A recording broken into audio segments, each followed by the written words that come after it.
Y no lo voy a hacer esperar mucho al primer invitado, que veo que ya está. Es un economista y nosotros necesitamos hablar de economía, reflexionar sobre lo que está pasando, que no basta, creo yo, quejarse de las cosas, sino tratar de comprender cómo estamos, hacia dónde vamos, hacia dónde podemos ir, qué probabilidades tenemos de que esto mejore, cómo va a ser el año próximo. Voy a hablar con un hincha de River, es un economista, jefe de research en la consultora Ecolatina, una consultora muy destacada con muchos años, bastante ecuánime, por lo menos que trata de pararse siempre por encima de la grieta, hacer un enfoque técnico. Se llama Santiago Romero Manuquial. ¿Cómo estás, Santiago? ¿Qué tal? Buenos días, Safina, ¿cómo están? Gracias por invitarme. Por favor, gracias a vos. Mira, el viernes al final se va a conocer efectivamente cuál ha sido el índice de inflación del mes pasado, de abril. ¿En cuánto lo tienen más o menos ustedes en Nicolatina? Bien, nuestra medición que la hacemos en el Gran Buenos Aires y Ciudad de Buenos Aires, tomamos 24 partidos del Gran Buenos Aires y toda la Ciudad de Buenos Aires, nos dio 7,2% la inflación en abril. Es probable que INDEC le dé un poco más aún porque nosotros registramos en la última semana de abril, en línea con otros colegas también, un impacto de la suba en los dólares financieros en los precios. Como es solo una semana, por la forma en la que se recogen los precios y las distintas metodologías que existen, es probable que algunos lo capten en mayor medida que otros. Hay colegas que les ha dado un poco más arriba. Uno podría pensar una inflación más cerca del 7,5% para lo que llegue a entregar INDEC. Más allá del número particular, lo que sí vino preocupando es, y esto también lo consolidó el dato que conocimos oficial de la Ciudad de Buenos Aires, que dio 7,8%, es lo que está sucediendo con los alimentos y las bebidas no alcohólicas. No, ¿Qué está eh, sucediendo? y que están subiendo los precios por encima del promedio, ya obviamente con todo el impacto que tiene eso en cómo se mide la pobreza, porque tengan en cuenta que la pobreza se mide a partir de valorizar ciertas canastas de consumo básico para la línea de indigencia y con algunos productos más para la línea de pobreza.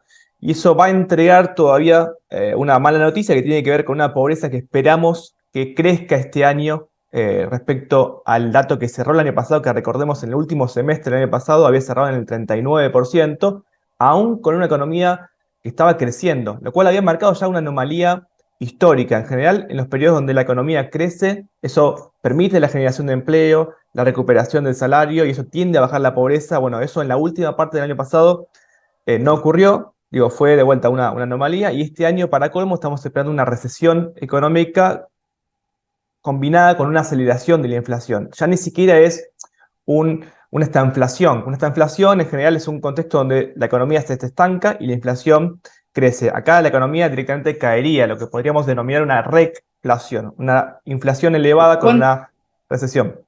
¿Cuánto caería la economía este año?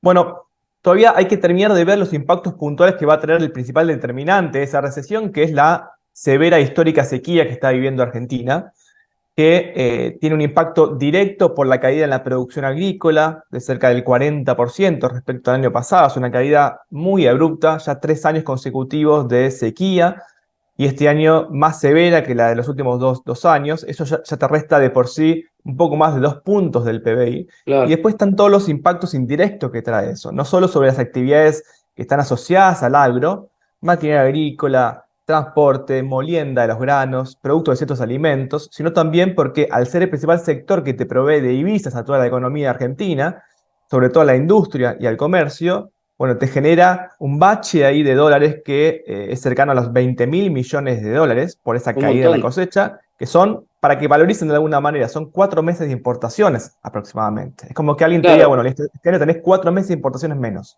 claro, lo que vos estás diciendo, nuestro principal generador de divisas, de dólares, el campo, está sufriendo una histórica sequía. 20.000 millones de dólares menos ingresarán de exportaciones. Obviamente, si antes y el año pasado, que nos sobraba, que teníamos superávit, al final nos faltaron los dólares, imagínense este año lo que va a ser.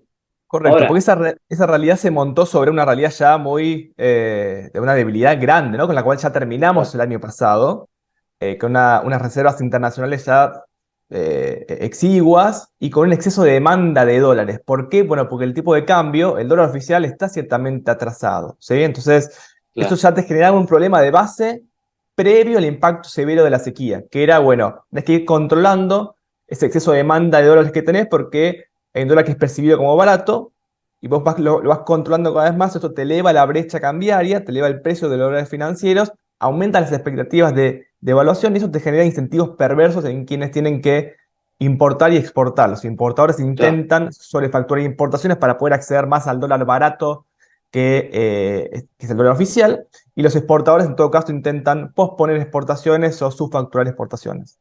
Ahora, estamos hablando con Santiago Romero Manutian, que es jefe de research en Ecolatina. Ahora, entonces, en resumen, lo que venimos hablando es que estamos mal, ¿no? Porque el viernes vos decís, la inflación nos dará en abril entre el 7,2 y 7,5%, pero suben mucho los alimentos y bebidas, suben por encima de eso, y eso puede aumentar o va a aumentar el porcentaje de pobreza, que ya era alto en la última medición, 39%, y ahora en el primer semestre aumentaría. Además, la economía, si antes crecía, si el año anterior creció, ahora va a una recesión. Fíjate, el gobierno casi que no tiene una reacción, ¿verdad? Está como esperando una ayuda extra del fondo, ¿verdad? Será el tiempo electoral, ¿no? ¿Te parece que es decisiva ahora la intervención del Fondo Monetario Internacional? ¿Dependemos de eso? Creo que el gobierno tiene pocas herramientas, tanto para controlar la aceleración inflacionaria que estamos viviendo. No te lo dije antes, pero para mayo estamos esperando una inflación cercana al 8%, ¿sí? Ah, pero menos mal que no me dijiste, porque ya me Estábamos diste hablando, tantas malas noticias, Santiago, que... bueno, digo, Bueno, entonces, sigamos, sigamos. creo que hay pocas herramientas para Afrontemos la controlar. realidad. Bueno, la realidad es que el gobierno tiene pocas herramientas, tanto para cubrir esos 20.000 millones de dólares que le faltan este año, como para poder controlar el proceso inflacionario. Claramente son dos realidades que se retroalimentan mutuamente. Entonces, todos los cañones del gobierno apuntan a un mismo objetivo, que es evitar un salto del tipo de cambio oficial de acá a las elecciones. Esto quiere decir que de un día para el otro el tipo de cambio oficial, el dólar oficial, haga una corrección al alza de 40%, por ejemplo. Porque Ojalá. algunos me dirán, che, pero está evaluando el dólar oficial todos los meses, Claro. todos los días. Efectivamente. Pero acá estamos hablando que haya un salto que en el peor de los casos no esté coordinado por el Banco Central y que te lo fuerce Ujú. el mercado porque te quedas sin reservas. En el mejor de los casos que sea administrado con dólares adicionales. El problema es que no hay dólares adicionales. Entonces, si vos Claro. convalías una devaluación en este contexto, no sabes dónde puede ir a parar el dólar porque no tenés dólares para poder proteger, para poder defender esa paridad a la cual llegaría el dólar. Pero además, es una medida que no va a tomar el gobierno de ninguna forma porque lo quitaría de cualquier posibilidad de reelegir en las elecciones. Si no lo hizo antes, menos ahora, a menos de 4 meses de las próximas elecciones. Entonces, todos los canales se apuntan a intentar conseguir dólares de organismos financieros internacionales, negociar con el FMI para flexibilizar la meta de acumulación de reservas, porque el desafío de este año pasó de ser cómo acumular reservas y es más cómo retener las pocas que tenés. Claro. Por otro lado, a restringir importaciones, y ahí ligado a la recesión que esperamos, porque eso vos tenés que reducir el exceso de demanda tanto por oferta como por demanda, es decir, restringir quienes más te mandan dólares, que son los importadores, incentivar a la oferta con el dólar agro o el dólar soja, Soja. es decir, que te adelantan la liquidación de divisas que iban a hacer en meses posteriores, que te lo hagan ahora, porque vos el problema lo tenés ahora, la incertidumbre la tenés claramente ahora, por más que eso tenga costos hacia adelante, porque es liquidación que no se va hacia adelante si te la hacen ahora.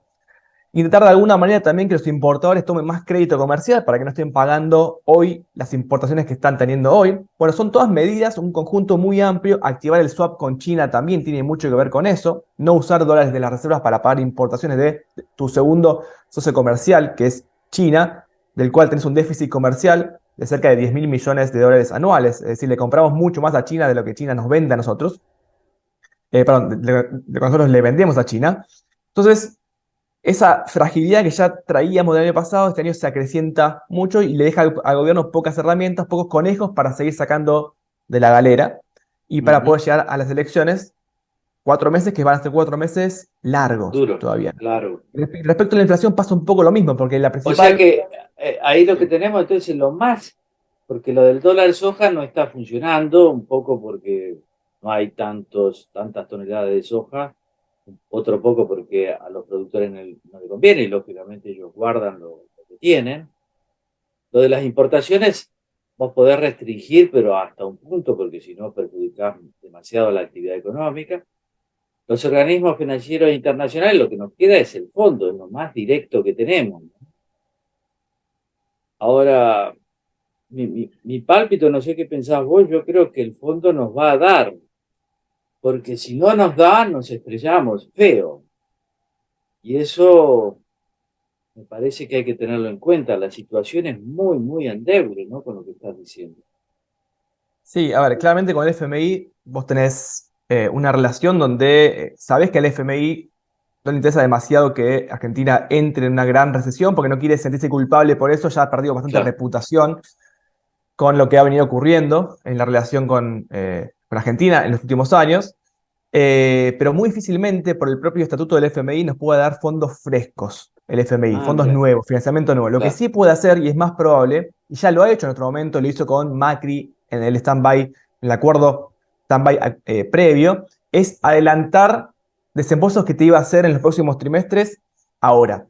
¿Cuál es el claro. riesgo ahora que el FMI ve ahí también? Y creo que por eso vienen un poco demoradas las negociaciones. Bueno, que pueda dar esos dólares y que el gobierno los utilice para poder intervenir el mercado y para poder venderlos a un tipo de cambio muy atrasado. O sea, venderlos Claro. baratos. Ese es un riesgo para el FMI también.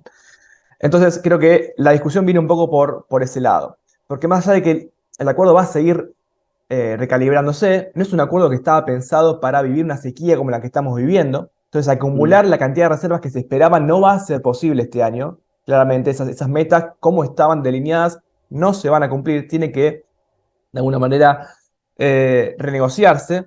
Pero nosotros siempre decimos, mira, más allá del acuerdo con el FMI y las pautas que tiene de reducción del déficit fiscal, de acumulación de reservas, de reducir la asistencia monetaria que le hace el Banco Central al Tesoro Nacional, son los propios limitantes de la realidad los cuales le van a impedir al gobierno aplicar este año las típicas recetas que un gobierno querría aplicar en un año electoral mm. para poder captar votos. ¿Cuáles suelen ser? Aumentar fuertemente el gasto público, no podés porque no tenés No financiamiento. puede, no Atrasar hay el tipo plata. de cambio, no podés porque no hay dólares.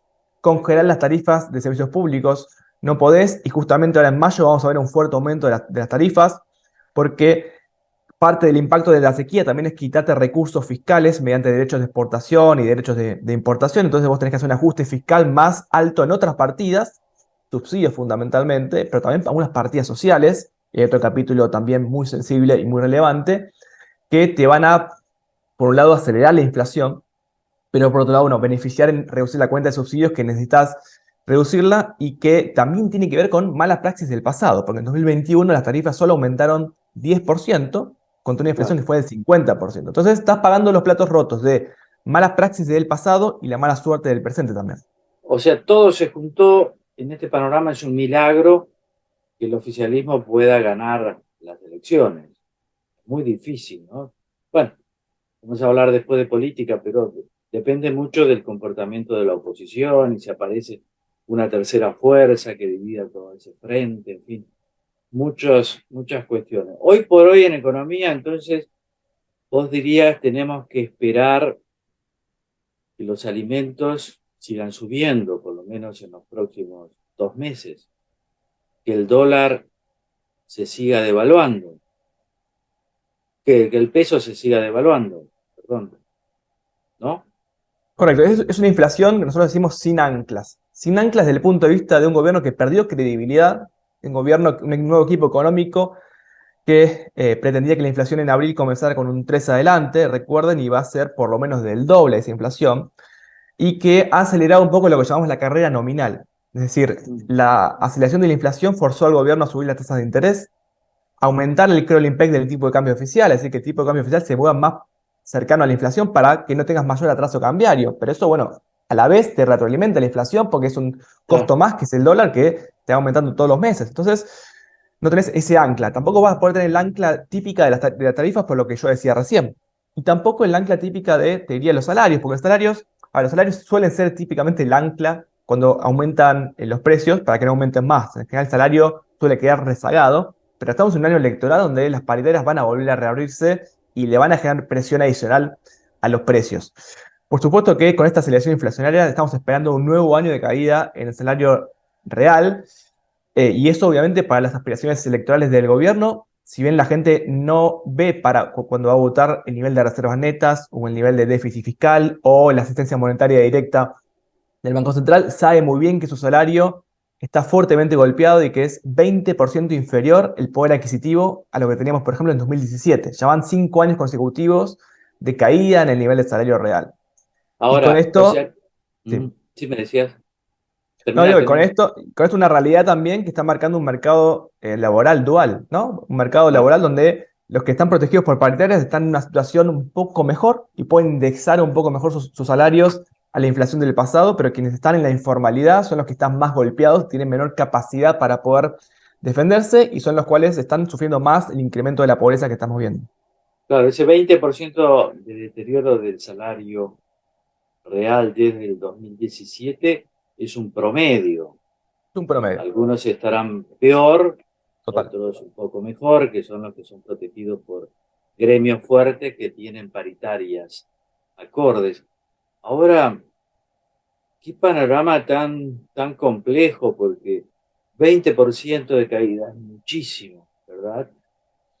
Es muchísimo frente además a un año que viene donde habrá un gobierno que ya no va a ser el de Alberto Fernández porque él no se va a presentar, probablemente sea de la oposición o no, no se sabe, hay que votar, pero donde vamos a tener que hacer correcciones en serio, ¿verdad? Qué complejo que se presenta todo, ¿verdad?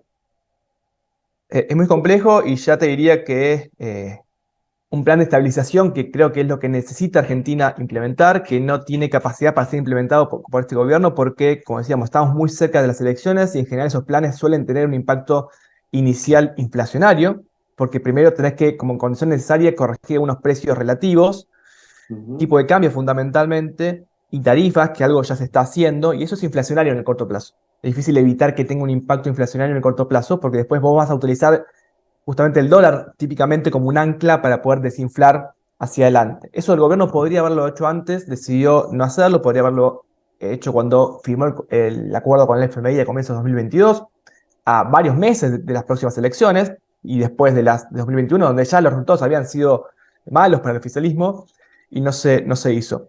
Entonces, un plan de estabilización es digo, para explicarlo muy simplemente, es un conjunto articulado de medidas de distinta índole, tanto de corte, uno diría más ortodoxo, de reducción del déficit fiscal, de reforma monetaria para frenar la asistencia monetaria que le da el Banco Central al Tesoro, pero también heterodoxas que tienen que ver con desindexar la economía, que ese es el gran problema de la inercia inflacionaria que estamos viendo, ¿no? Uno cuando va a Ujú. fijar precios hoy en día o acuerda un contrato, está mirando mucho más la inflación del pasado que la del futuro. Eso hace muy difícil que esa dinámica se corte sin una desindexación de la economía o por lo menos una rediscusión de las cláusulas de indexación que han tenido lugar en este régimen de inflación que ya es muy distinto a una inflación como la que teníamos hace unos años de 3 o 2% mensual. Este bicho es totalmente distinto y no se corrige con medidas graduales como un acuerdo de precios como precios justos, que si querés también podemos hablar un poco de eso, pero que tiene debilidades que lo hacen ser muy Pero inefectivo. Estamos hablando con Santiago Romero Manuquian de Colatina. Sí, vos viste en el clavo recién, los precios justos. Están bien, pero para quienes van a los supermercados, porque yo veo que los mercados chinos, por Totalmente. ejemplo, muchos están cerrando porque se ve que como ellos no acceden a los precios justos, no sé si no pueden, no quieren, qué pasa, mucha gente ha dejado de ir ahí. Y claro, en los sectores populares, imagino cuando hay menos supermercados cerca, hay más comercio chiquitos, son los que más sufren al final la inflación, ¿verdad? Claramente eso siempre decimos, precios justos como una política desinflacionaria aislada de un plan integral tiene tres debilidades básicas. La primera es que, como decís vos, rige mayormente supermercados y hipermercados, que es donde no consume la población más vulnerable. La población más vulnerable de Argentina consume en comercio de cercanía, ¿no? En pequeñas superficies. En segundo lugar, la promesa del gobierno para las empresas que estaban dentro de precios justos, que acordaban ese aumento escalonado de los precios, era que les iban a dar más dólares para poder importar. Bueno, por todo lo que dije anteriormente, esos dólares no están, entonces el incentivo para poder permanecer dentro del acuerdo se desquebraja claramente.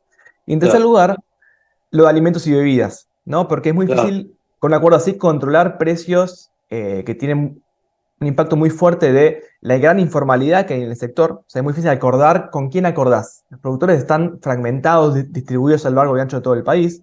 Los precios sufren muchos impactos propios de la sequía, digo, del clima, pero también de lo estacional, también del propio ciclo biológico. El caso de la carne vacuna es un ejemplo muy claro. El año pasado, el precio de la carne vacuna al consumidor creció cerca del 40%, con una sí, inflación del 95%. O sea, te beneficiaste. Bueno, eso se dio vuelta este año. Entonces, lo que te benefició este año, el año pasado, te perjudicó este año y es muy difícil de frenar eso sin intervenir fuertemente el mercado. Ya se ha hecho en otra época que te genera de vuelta, siempre lo mismo, ¿no? Un alivio en el corto plazo, pero después un dolor de cabeza porque eso se da vuelta en algún momento, porque de vuelta, sin un programa integral, intenta anclar expectativas hacia adelante.